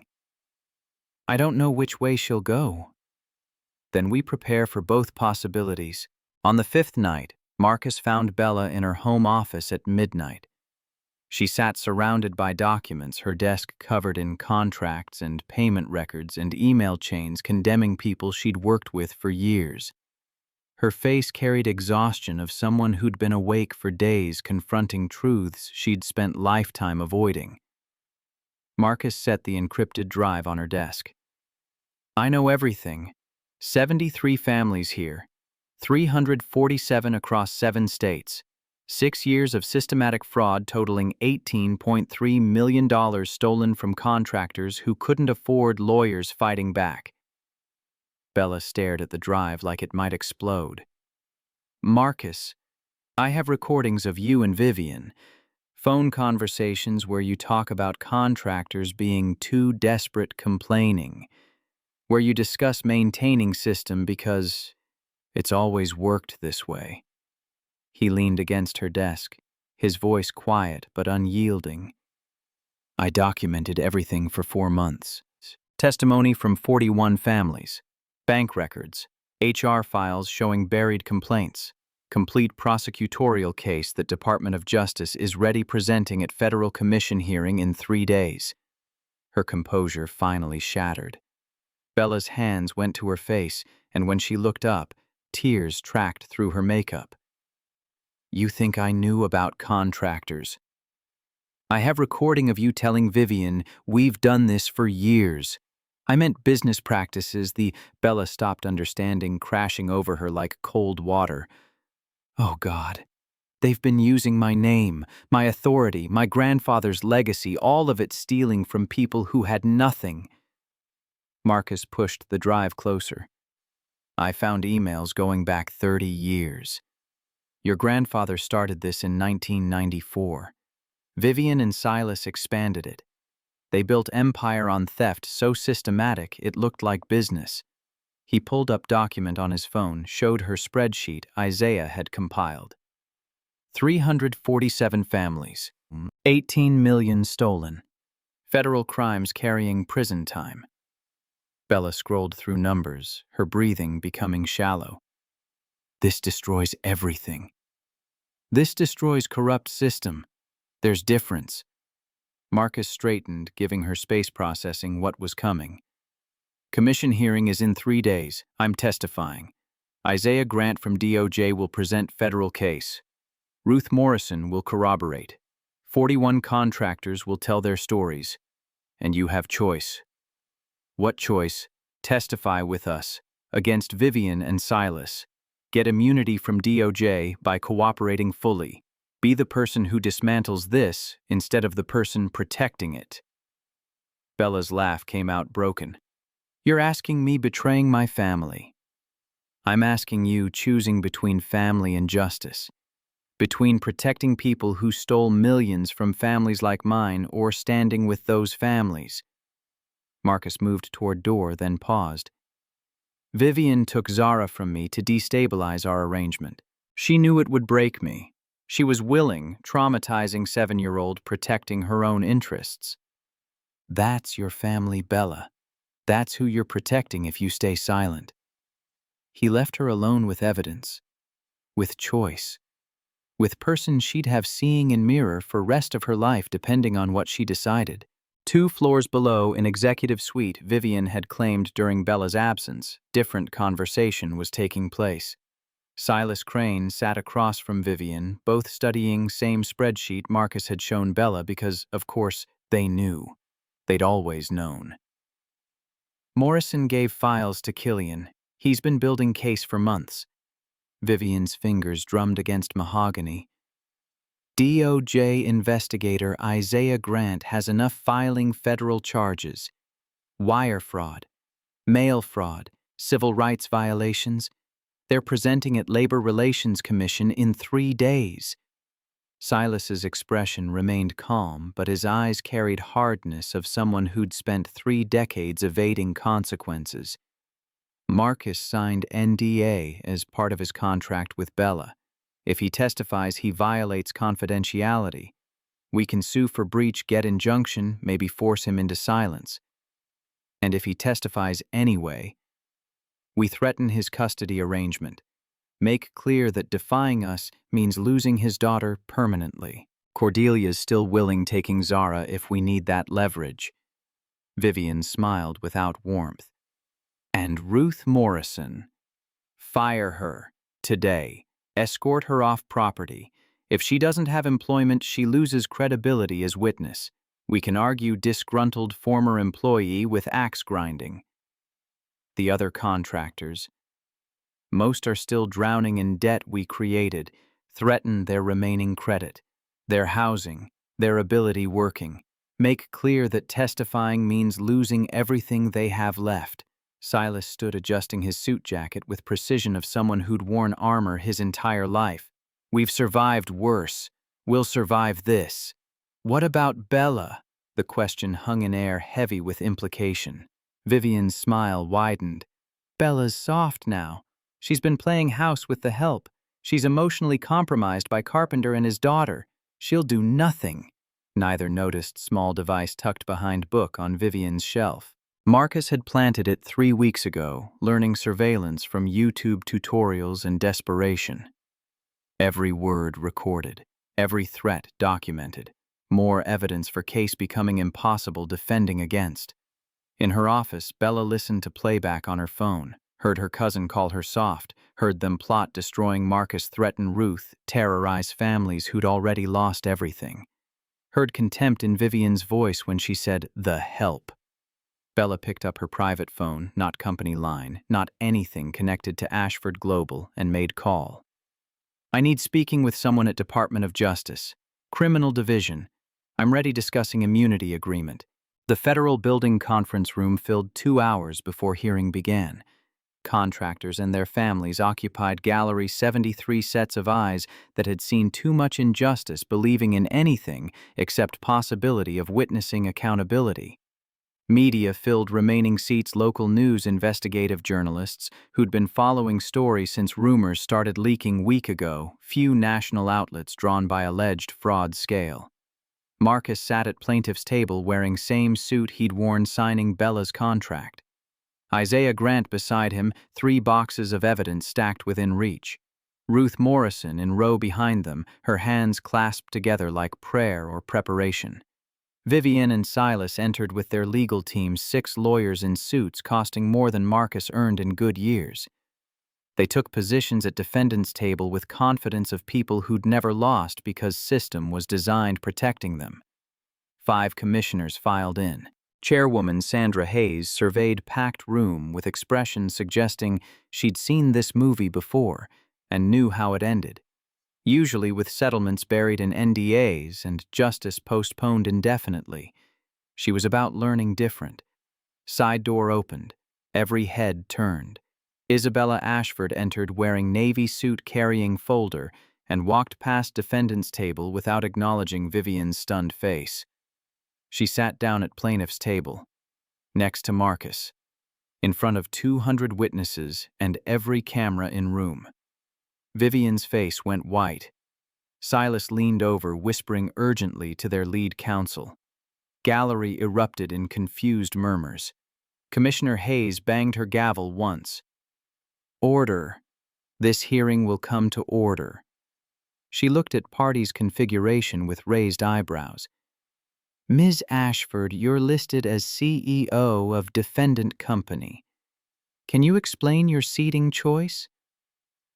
Bella stood, her voice carrying across room with same authority she used in boardrooms.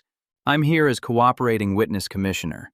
Department of Justice has granted me immunity in exchange for full testimony regarding fraudulent practices at Ashford Global Industries.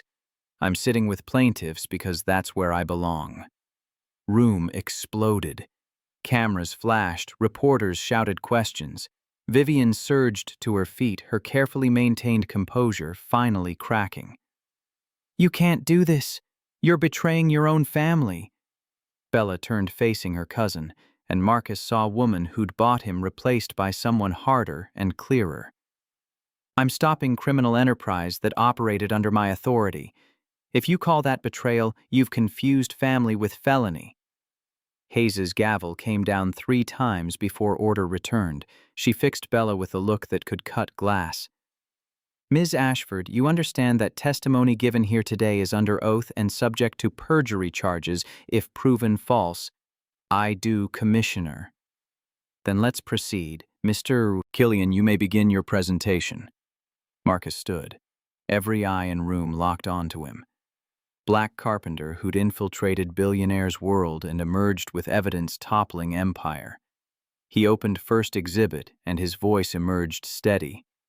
For 6 years, Ashford Global Industries systematically defrauded 73 black contractors in Cleveland through identical buried contract clauses. Average loss per family was $47,000, total theft $3.4 million. But this hearing isn't just about those 73 families. It's about recognizing that what happened in Cleveland happened in 7 other states to 274 additional families. 347 families total. $18.3 million stolen over 8 years through system designed being invisible.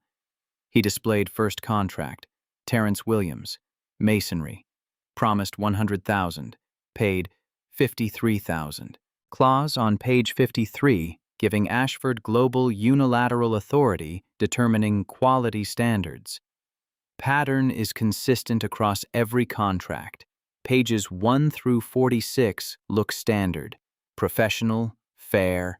Poison hides deep enough that most contractors never find it until money doesn't arrive. And when they complain, Marcus pulled up next exhibit email chain from HR. Every complaint was dismissed. 18 formal grievances filed over 6 years. 0 investigations conducted. 0 contractors paid what they were owed. He walked commissioners through data. Payment disparities.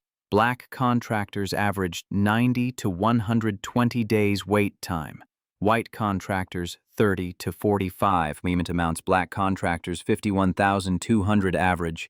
White contractors 98,400 for identical work. Commissioner Torres leaned forward. Mr. Killian, how did you obtain access to internal corporate documents? Someone who'd been documenting this system longer than I have. Someone whose husband was first contractor defrauded in 2018. Someone who took job at Ashford Global surviving after they destroyed her family's business. Ruth stood in gallery and Marcus felt her testimony's weight adding to his own. Ruth Morrison, housekeeper at Ashford Estate, wife of Desmond Morrison, electrical contractor, owed $63,000, paid $28,000, still in debt 6 years later. Vivian's lawyer stood. Objection. Mrs. Morrison is disgruntled employee with clear bias against sustained. Hayes looked at Ruth. Mrs. Morrison, you'll have opportunity testifying. Please sit. Marcus continued moving through exhibits with systematic precision Isaiah had trained him using. Shell companies created by Silas Crane. Payment authorizations signed by Vivian Ashford. HR records showing complaints routed directly to Vivian's office where they died. This wasn't negligence. This was design. Someone built this system stealing from contractors who couldn't afford fighting back. Someone maintained it for 8 years across 7 states. Someone profited while 347 families lost homes, businesses, futures. He pulled up recording audio captured from Vivian's office. We've done this for years. Contractors won't talk. They're too desperate. Vivian's voice, clear, undeniable, admitting systematic fraud in words her own lawyers couldn't spin. Commissioners' faces shifted. Torres made notes. Hayes's expression hardened. Even junior commissioners who'd looked bored 15 minutes ago were paying attention now. Marcus presented for 43 minutes. Every family named. Every stolen dollar accounted for. Every buried complaint exposed. When he finally sat down, silence in room carried weight. Hayes turned to Bella. Ashford, you have immunity. That means you're here voluntarily. Why? Bella stood and Marcus saw her hands shake before she controlled them. She laid her folder on table immunity agreement signed by federal prosecutors. Because I was CEO. Because this happened under my authority. Because I didn't know extent, but I should have. Her voice carried across room without amplification. I inherited Ashford Global from my grandfather when he died 4 years ago. I inherited profitable company with strong margins and happy shareholders. What I didn't know I'd inherited was criminal enterprise built on stealing from people who had no power stopping it. She opened her folder and pulled out emails predating her tenure. My grandfather started contractor optimization program in 1994, that's what he called it. Optimization. He believed that contractors, particularly minority-owned contractors, inflated their bids and needed being taught market discipline. His discipline meant systematic underpayment justified by buried contract clauses, giving Ashford Global unilateral authority determining quality and withholding payment. Bella's voice cracked on word quality, but she pushed through. When I became CEO, Vivian Ashford and Silas Crane were already running this program. They'd expanded it from Cleveland to 7 states. They'd refined system being nearly invisible. Different shell companies varied payment timelines just enough variation that no one saw pattern, and they convinced me this was normal business practice. Necessary shrinkage. Market forces. She turned facing Vivian directly. I didn't question it. I should have.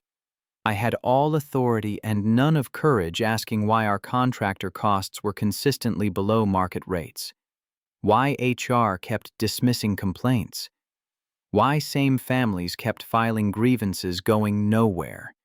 I was complicit through willful ignorance, and I'm here ending it.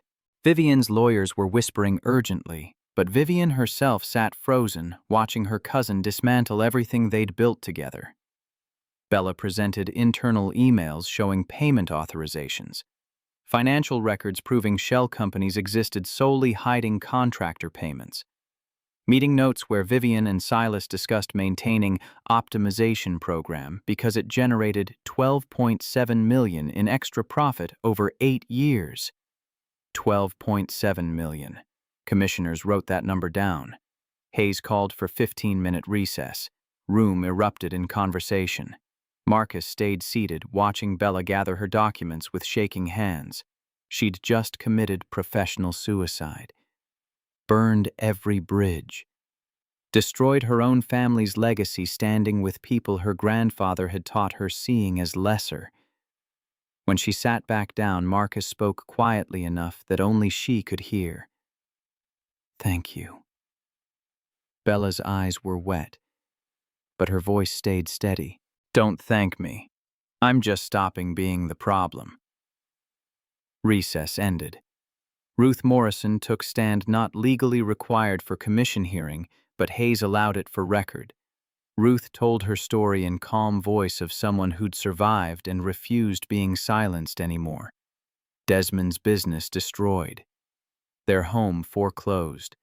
6 years of quiet documentation while working in house of people who'd stolen her life.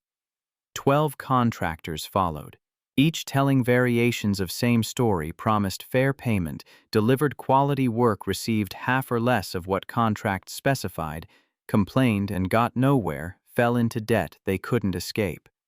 Jamal Henderson, Patricia Williams, Thomas Jefferson, names that would appear in federal case file, families who'd finally found someone willing listening.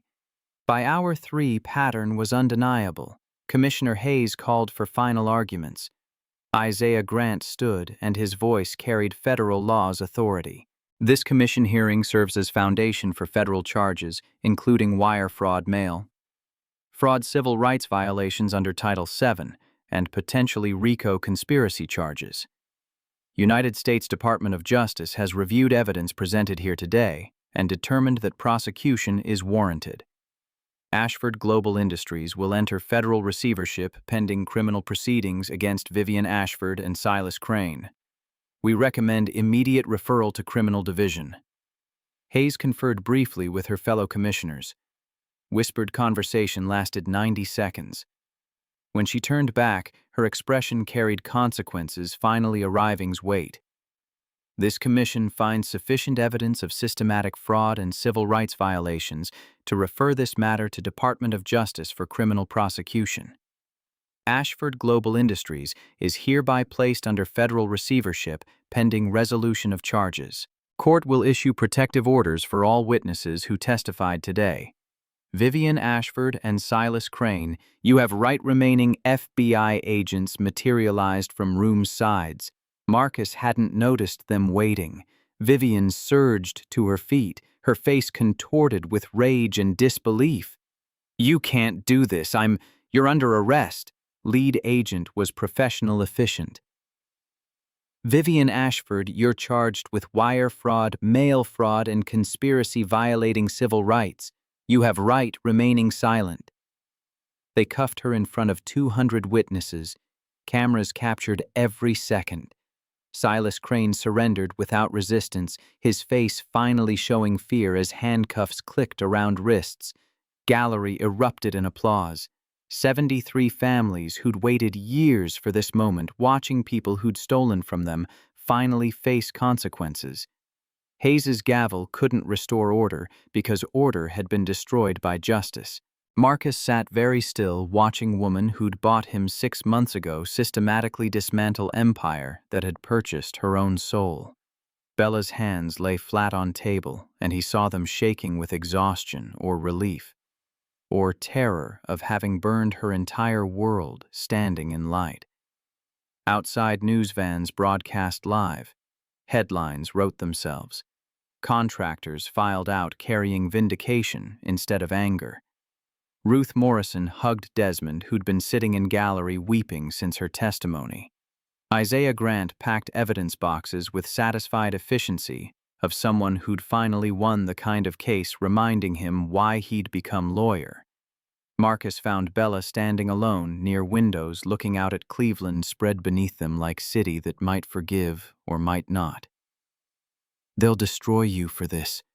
She didn't turn around. "They already destroyed person I was. I'm just making sure something better gets built from rubble." 18 months passed before Marcus stood in those same windows again. But this time, they weren't courthouse windows overlooking judgment. They were shop windows overlooking possibility. The sign above the door read, "Killian and Ashford Community Woodworks," in letters Marcus had carved himself.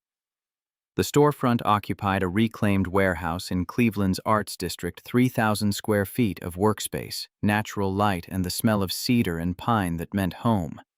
Inside, 15 young people ranging from 16 to 24 worked at various stations. Marcus moved between them, checking joints, offering guidance, his hands demonstrating techniques that couldn't be taught from books. Most were kids from neighborhoods where opportunities meant choosing between bad options and worse ones. This shop offered third-option learning craft that paid living wages and couldn't be outsourced or automated. Zara, now 9 years old, sat at her own bench near the front windows. Her gap-toothed smile had been replaced by growing-up teeth, but her concentration remained identical, tongue poking out slightly as she sanded a jewelry box she'd designed herself. 3 customers this month had specifically requested pieces by Zara, and she took the responsibility seriously. "Marcus, we have the Anderson order ready for review." Bella emerged from the office in back carrying clipboard and wearing jeans that would have scandalized her former board members. She'd become business manager after federal receivership ended, handling orders, managing finances, coordinating with suppliers. She was good at it. Turned out all those years running multinational corporation translated well to running community workshop. She just hadn't known it could feel like building instead of extracting. Ruth Morrison worked reception, greeting customers and managing the waiting list that had grown to 4 months out. She and Desmond had moved into apartment above the shop, trading the Ashford Estates marble floors for creaky wood and neighbors who knew their names. The door chimed. A family entered. Mother, father, 2 kids examining the display pieces with wonder, reserved for things made by human hands instead of machines. Zara hopped off her stool and approached them with confidence Marcus still marveled at. "Hi, I'm Zara. Are you looking for something specific, or would you like seeing what we can make for you?" 9 years old and already understood that furniture was relationship between maker and owner. That custom work meant listening to what people needed, not telling them what they should want. Marcus watched his daughter engage the family, explaining different wood types and joinery techniques with genuine enthusiasm, and felt Naomi's presence so strongly it hurt. She would have loved seeing this. Their daughter thriving, their values passed forward, their choice to build life on love instead of money proving correct in ways even Naomi might not have imagined. "You're thinking about her." Bella appeared beside him, following his gaze to where Zara was sketching design ideas with the family. "Always." She'd be proud. Of Zara. Of this.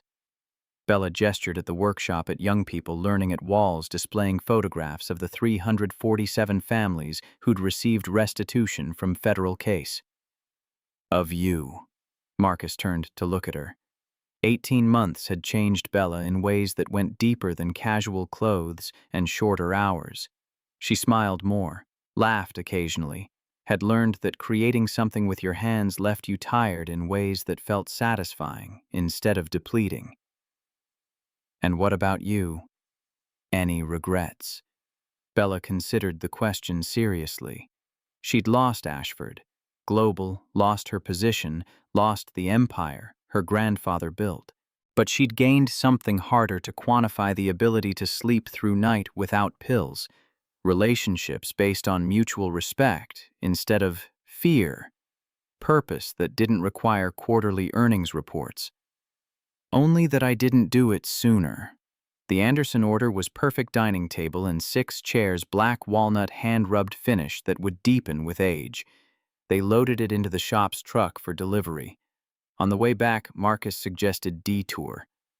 "There's somewhere I want going." Lake Erie stretched gray and eternal under November sky. The same beach where Marcus had brought Zara after Naomi died, trying to explain that sometimes people leave and don't come back, and all you can do is remember them and keep living. The same beach where he'd made promises he wasn't sure he could keep, about always protecting her, always being there, never letting her go.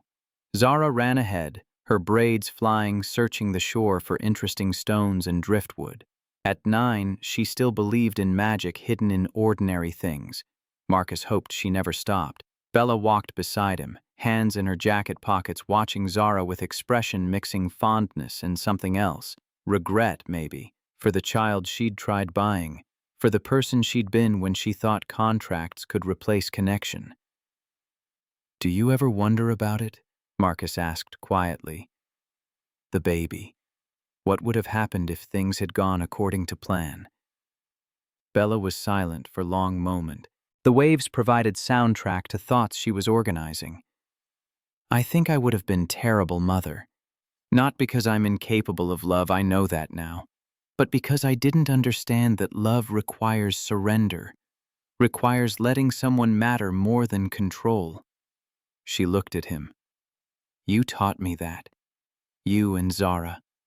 By refusing being what I tried making you. We're all still learning. Some lessons cost more than others." Ahead, Zara was building something from stones and driftwood. Not sand castle, wrong season, wrong materials.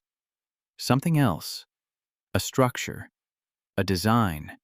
Using what was available to create something that didn't exist before. Marcus and Bella joined her. Without discussion, they began helping. Zara directed them like foremen on construction site. This stone here, that piece of driftwood there, arrange them so they balance but look precarious. The structure grew improbable and beautiful, held together by physics and faith. "What is it?" Marcus asked. Zara stood back, examining their work with critical eye. "It's us. It's weird and doesn't make sense and probably shouldn't work. But it does." Marcus felt his throat tighten. 9 years old and already wiser than most adults would ever be. Bella knelt beside Zara, and for once her walls were completely down. "Your daddy used to tell me that some things are bigger than the sky. I never understood what he meant, but I think I'm starting to." Zara looked up at her, then at Marcus. "What is bigger than the sky?" Marcus pulled his daughter close, and Bella's hand found his shoulder. Tentative but present. The three of them standing on beach where endings had once felt absolute, now standing in middle of something that resembled beginning. This, right here, us choosing to be better than we were, that's bigger than the sky, baby. That's bigger than anything. The waves rolled in, the stones stayed balanced, and the structure they'd built together, improbable and beautiful, held against the wind. Behind them, the city continued its business. Federal consent decree on Ashford Global would continue through 2031, ensuring no other families faced what the 347 had endured.